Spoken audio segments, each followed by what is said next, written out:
আনুমানিক 3:30 হবে। ওইটা মেশে ঘরের ভিতরে ঢুকে পাঁচজনের হাতে অস্ত্র ছিল। একজনের সাথে ছিল পিস্তল, কার হাতে মানে এরকম চাকুটা বিজে দিয়ে অনেক মানে অস্ত্রগুলি, ধরনের অস্ত্রগুলি। সব অবস্থা আমাদের রুমের ভিতরে ওদের মেশিন এসেছিল, ওই মেশিন দিয়ে কেটে কেটে ঢুকে ঘরে সবাইকে আমাদের অস্ত্রের মুখে ধরে রাখছে। ধরে রাখা ওরা সব কিছু নিয়ে গেছে, আমাদের হাত পা বাইরে হাতে রুমের ভিতরে আটকে রাখছে। রাখার পরে ঘরের ভিতরে আমাদের যা কেস ছিল সবারই, গোল ফ্যামিলি, গহনা যা থাকে, ফুল ফ্যামিলি, গহনা তো একটা রুমে থাকে আমাদের সবার, একজনের কাছে, আমার কাছে থাকে। ওইখান থেকে ওরা সবকিছু, আমার আম্মা অনেক অসুস্থ, অপারেশনের রুগী, ওনার মাথায় পিস্তল ধরে, আমার বোনের হাতে পিস্তল ধরে নিয়ে গেছে। আর সবাইকে মোটামুটি আমাদের হাত পা বেঁধে ঘরের ভিতরে আটকে রাখছে। এক ঘরে আটকে রেখা নিচে সবকিছু করে ওরা নিয়ে চলে যায়।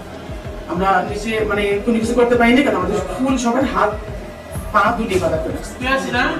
তখন আইসা ভাবতে ঢুকছে, ঢুকে গিয়ে নিচে ঢুকছে, ধরে খাটা ঢুকে বলতেছে যে তুই জীবন কথা আমি তোর গুলি করবো, তো রিয়েম দেয় দুটার মধ্যে রিয়েম গাড়ি পুরো গাড়ি পুরো ই করছে বাম দিচ্ছে।